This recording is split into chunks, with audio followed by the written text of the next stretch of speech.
jangan menjadi penghalang tidak ada uang. Ya. Untuk semangat belajar, sayalah mungkin salah satu contohnya tidak punya uang. Ya mungkin dengan kalau masalah dana, ya itulah tadi ya, mungkin saya jarang makan. Orang makan 3 kali, saya makan mungkin sekali. Udah gitu biasa ya? Itu sudah biasa, itu di sana sudah kita tahan lah kita makannya. Dari lantai 2 gedung C Universitas Muhammadiyah Kalimantan Timur, please welcome UMK Talks. Antum berangkat ke Mesir. Baik. Bentar. Waktu itu udah pernah naik pesawat belum? Jangankan naik pesawat aja nggak pernah ngelihat gitu kan. Serius? Ya, itu jangankan pesawat, Di bandara segala macam nggak pernah? nggak pernah sama sekali. Ya, naik pesawat, apalagi naik pesawat. Itu pertama kali naik pesawat. Makanya saya sudah bersyukur waktu itu. Umur saya ya bisa naik pesawat gitu kan, luar biasanya itu.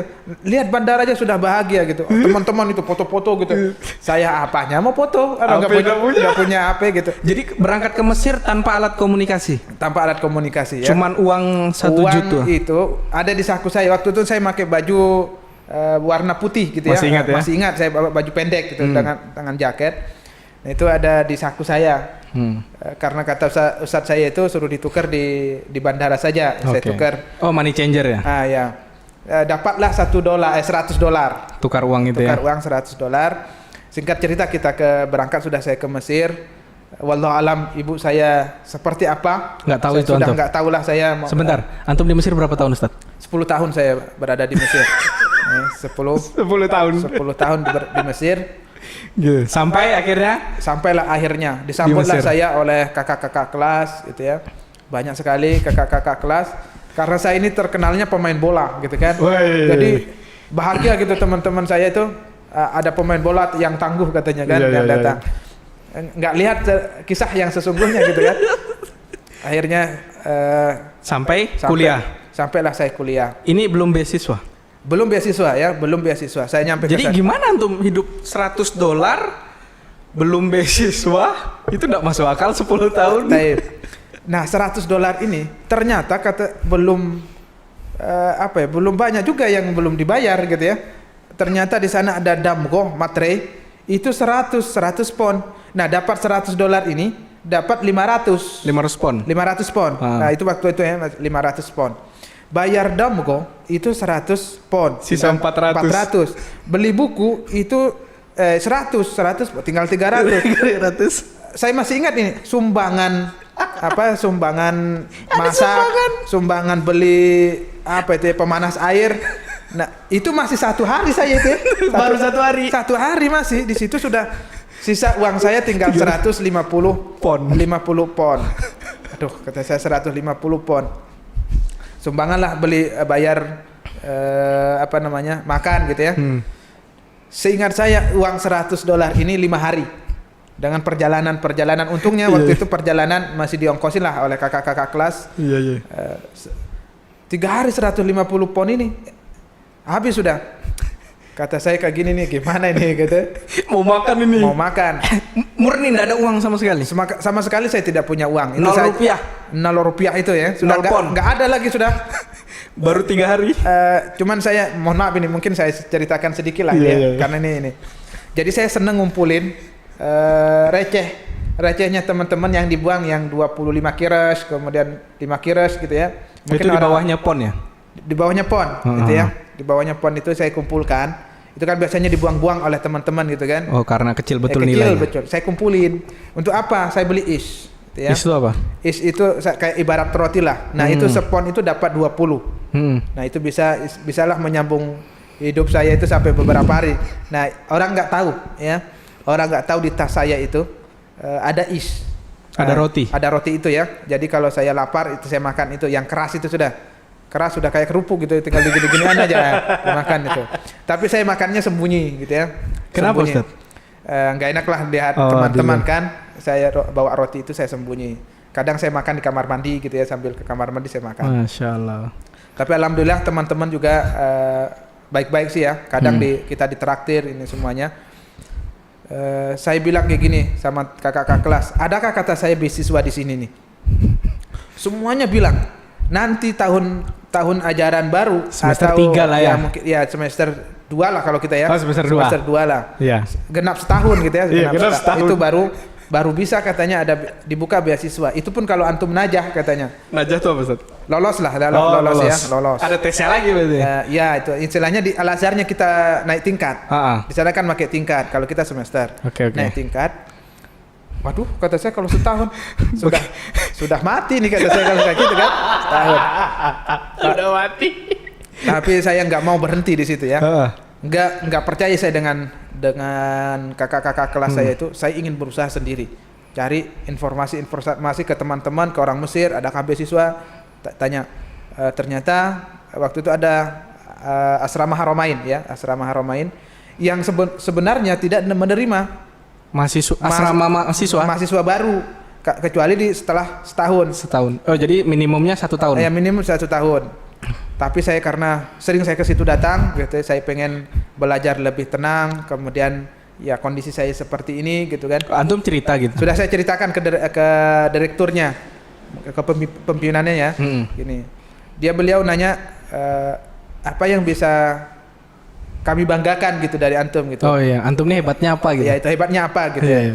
Insya Allah kalau hafalan insya Allah ada hafalan kata saya kan. Waktu itu masih rajin-rajin yang hafalin gitu ya. Murojaah sering. Dan insya Allah kata saya lulusan pondok pesantren. Jadi kalau di asrama sudah paham lah kata saya kan peraturannya. Itu udah jalan berapa bulan Ustaz semenjak antum ke Mesir? Itu 2 bulan. Sudah 2 bulan ya? 2 bulan itu ya. Saya harus, karena saya berangkat itu pas Ramadan itu ya. Pertengahan Ramadan kalau tidak salah saya berangkat. Saya harus bisa sebelum Idul Adha sudah harus di asrama ini. Kalau enggak ada yang nanggung hidup. Enggak ada yang nanggung ini kan. Jadi kelantang keluntung Ustaz. Bukan lagi ya begitulah. Kadang saya jalan gitu ya. Maksudnya ke kampus jalan kaki? Karena waktu itu jauh. Kadang saya numpang saja. Nah enaknya itu di sana. Ya, saya tuh nggak mau, ini trik saya ya. Trik saya jangan ditiru juga trik saya. Oh ada triknya numpang ya? Naik ke base itu 80 coret. Itu coret itu apa? 80-nya dicoret, namanya 80 coret gitu ya. Naik saya nggak jarang sekali naik di belakang. Saya naiknya di depan karena di sana itu adatnya orang sana. Bilang aja fil wara gitu kan, di belakang yang bayar. Padahal nggak tahu siapa aja yang di belakang, terserah saja gitu ya. Yang penting kita nyampe ke kampus. Ya, itu ininya. Jadi di belakang yang bayar. Belakang yang bayar. Teman antum atau enggak kenal siapa? Ya pokoknya kenal wajahnya aja. Itu ya. Saya bilang, "Bro, bayarin" gitu. Nah, sudah. Enggak tahu namanya siapa gitu kan. Sampai hampir setahun itu kayak gitu terus. Akhirnya mendaftar di asrama. Di asrama, alhamdulillah saya yang diterima. Sebelum Idul Adha saya sudah diterima. Betulan? Ya betulan saya diterima itu ya.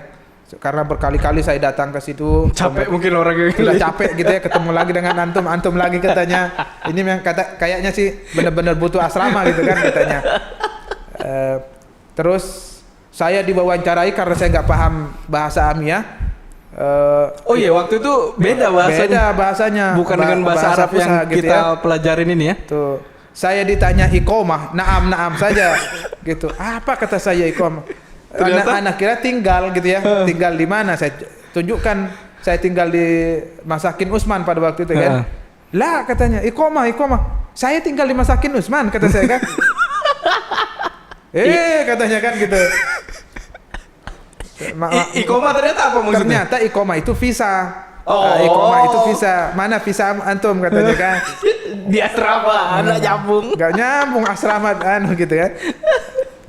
Akhirnya diterimalah saya di asrama. Alhamdulillah. Kaget juga orang-orang situ, orang yang penduduk asrama, kok bisa tumben-tumbennya katanya asrama Haramain ini menerima mahasiswa baru yang belum genap 1 tahun gitu ya. Jangan-jangan antum baru pertama kali? Ya, baru pertama kali itu. Makanya ini khoslak katanya kan, kata pimpinannya itu ada khoslak, ini khusus untuk kamu katanya kan. Untuk yang lain tidak saya terima gitu. Saking ininya ya. Ustadz, nih pertanyaan saya selanjutnya Ustadz. Kisah sedih apa? Kisah yang paling inilah yang bisa antum ceritakan biar bisa memotivasi ketika antum di Mesir, biar teman-teman mahasiswa, teman-teman yang lain bisa mengambil ibrohnya. Ada ndak kisah yang ya Luar biasa Ya. ya. Intinya begini, kalau kata saya, jangan menjadi penghalang tidak ada uang. Ya.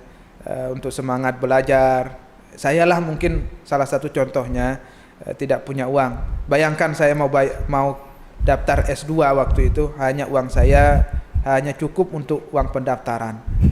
Karena saya gagal pulang waktu Maksudnya ada, gagal pulang? 2010 kan ada demo itu. Oh, yang iya. dipulangin semuanya itu kan mahasiswa. Yang kasus ini ya?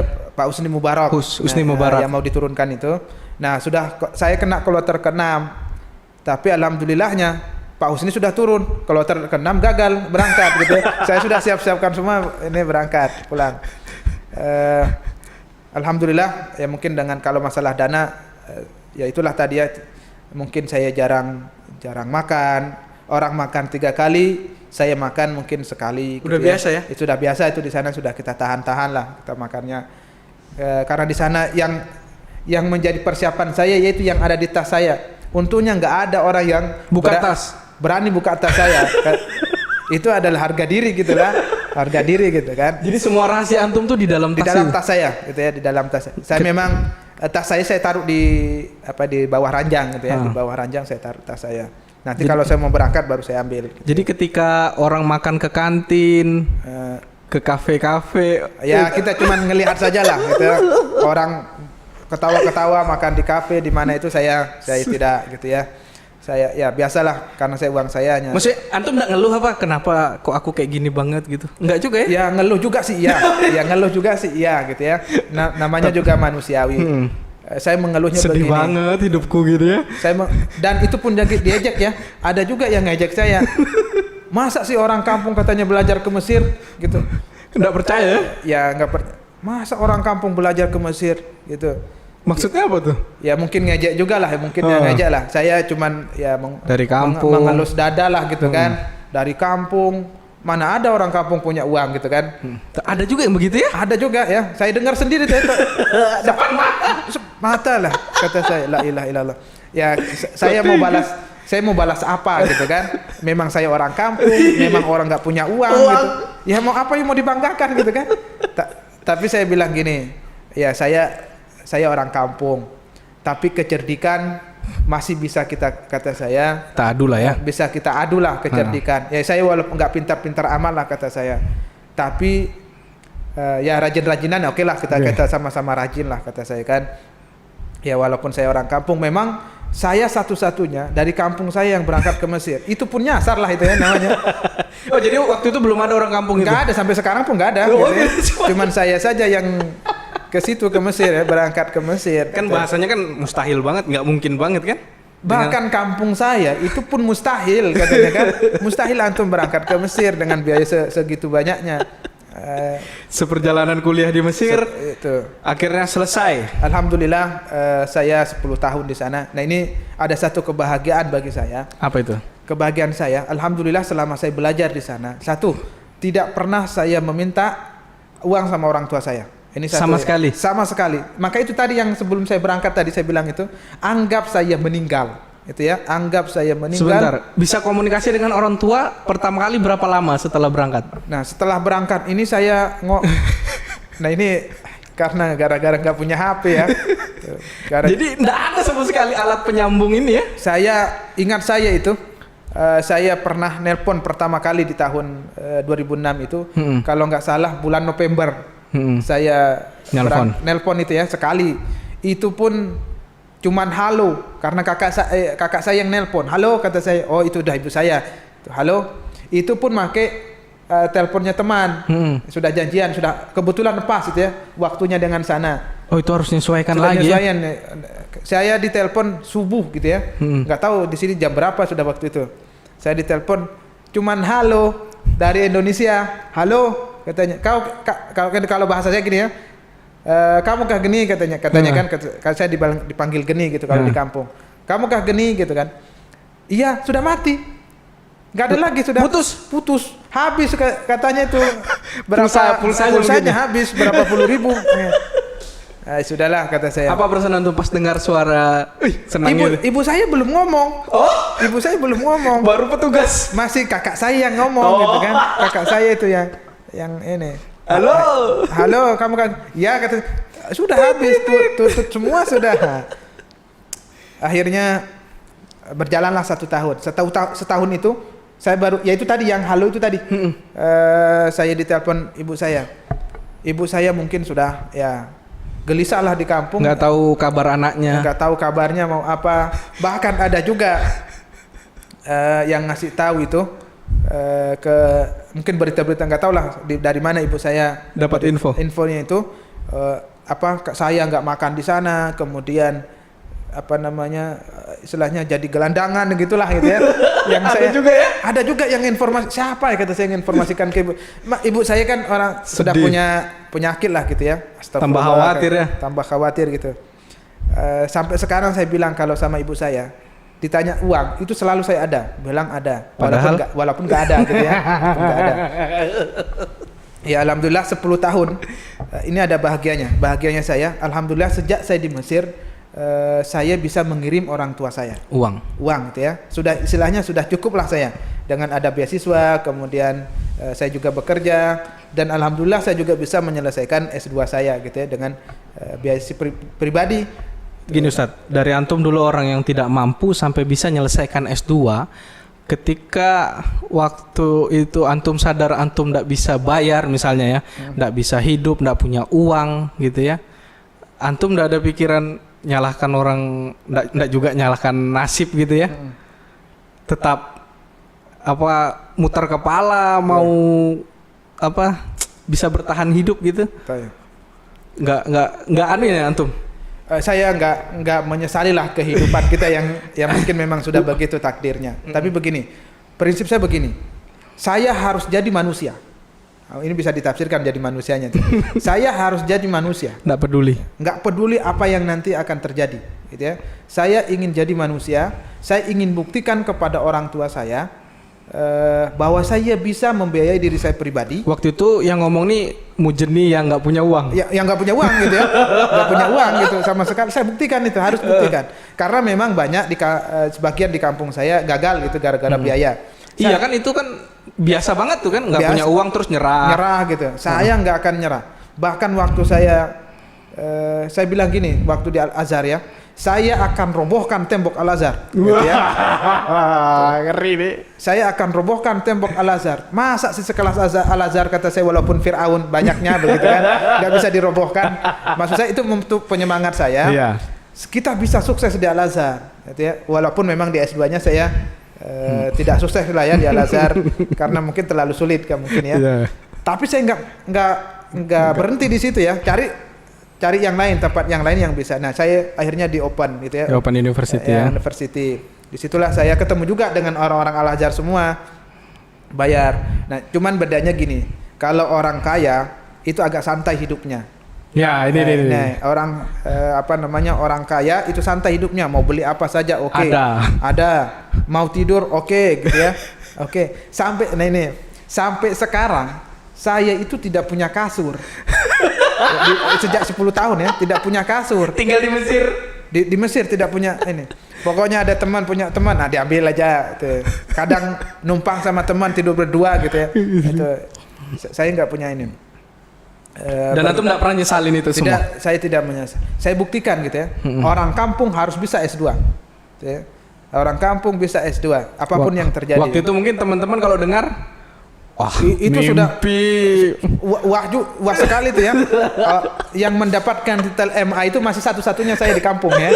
Masih mendapatkan titel MA itu masih satu-satunya saya di kampung gitu ya. Jadi Ustaz mungkin ini pecah rekor ya. Itu ya. Pemecah rekor ya. Semuanya. Nah, itu jadi inspirasi bagi teman-teman. Saya selalu diikuti nih oleh mereka. Waktu saya belajar di pesantren pun juga banyak orang yang ikut masuk ke pesantren. Nah di asrama itu pun saya bagian dari pengetes untuk mahasiswa Indonesia ya, Asia Tenggara yang mau masuk ke Haramain itu ya. Saya dipercaya di situ.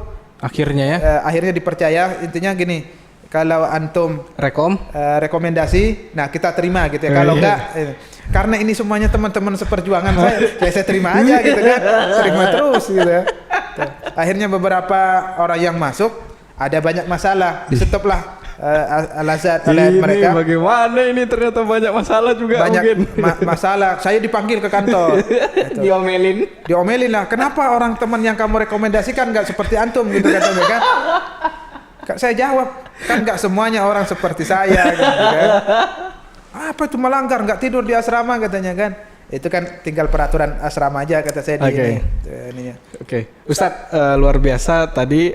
Terakhir nih Ustadz, pertanyaan saya.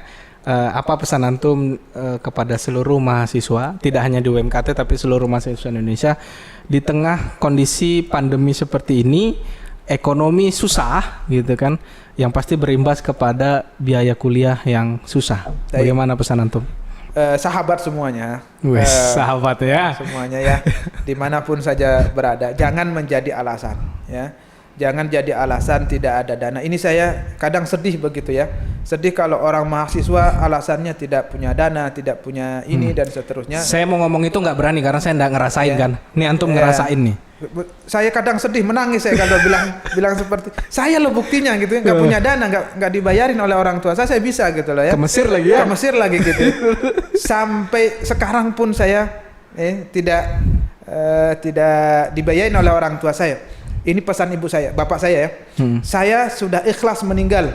Kata bapak saya ini, saya kutip kata bapak saya. Kutip bapak dia. Saya sudah ikhlas meninggal karena anak saya yang satu ini sudah bisalah saya bisa naik pesawat katanya kan.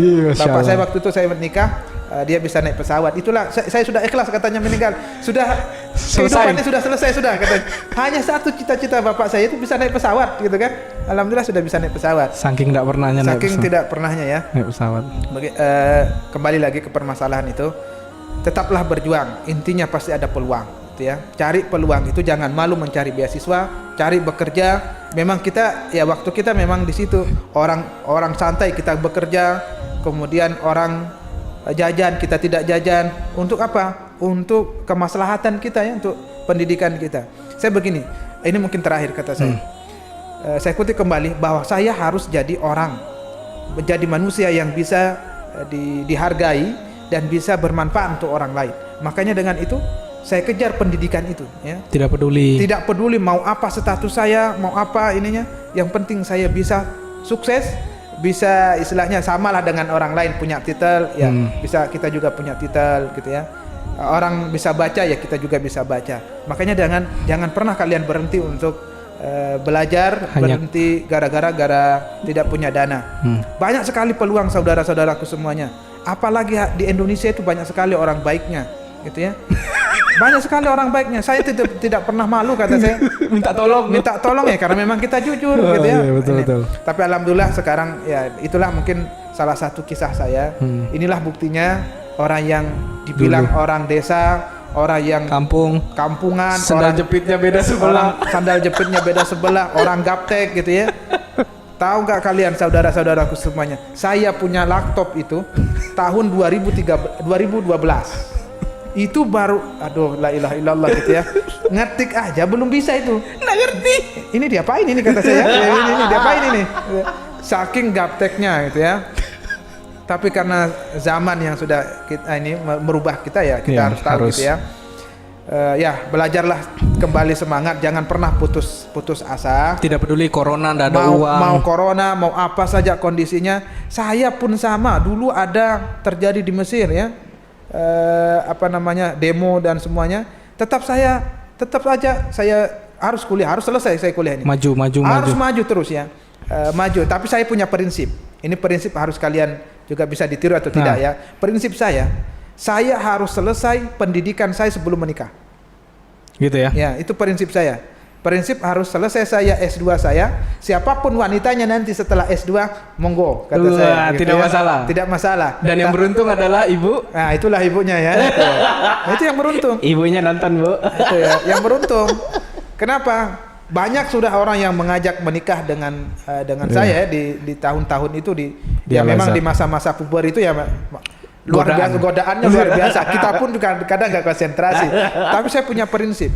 Saya nggak ingin memalukan orang tua saya, itu yang pertama. Ya, saya ingin membahagiakan kakak-kakak saya yang sudah bersusah payah berkorban menjual sapi, kemudian menyumbang ini. Terus apa yang bisa saya berikan kepada mereka gitu ya. Ya setidaknya saya sukses lah. Akhirnya saya S3, S2 gitu ya. Kakak-kakak saya bilang bangga lah sudah ya, bangga sudah S2. Bisa nggak katanya antum melanjutkan ke S3 gitu ya. Ini bisa, tolong dibantu Pak Bisa nggak Rektor. katanya ke S3. Kata saya, kalau di Mesir saya ampun. Ya Di Mesir saya ampun, kata saya. Kenapa? Kapan saya harus nikah ini gitu. Prinsip saya kembali di tahun 2016 saya nyampe ke Samarinda. Prinsip saya begini, pilihan saya itu kita harus punya pilihan, sahabatku semuanya harus punya pilihan. Jangan kalian campur adukkan antara nikah dengan pendidikan. Bagi saya itu nggak akan mampu ya. Pilih salah satunya, menikah atau berhenti kuliah. Kalau kalian ingin menjadi manusia, kejar dulu pendidikan ya. Kejar dulu, insya Allah kalau sudah punya pendidikan jodoh menyusul. Ya, jodoh itu banyak sekali ngantri sudah itu, banyak sekali ngantri itu ya, ngantri. Jadi Ustaz, yang penting jangan menyerah. Yang penting harus niat dari kitanya ini ya. Ya. Jadi walaupun orang tua susah, setengah mati ya kalau kita berusaha. Ya, insya Allah. Pasti ditunjukkan jalan. Insya Allah itu ya. Itu prinsip saya. 2016 prinsip saya lagi. Saya pilihannya ada dua. Apakah saya harus menyelesaikan S3 atau menikah? Oh ternyata di 2016 itu ada jodohnya. Jadi pilihannya menikah. Ya, jadi S3, S3 gitu ya, jadi S3. Ya sudahlah itu istri lah gitu ya.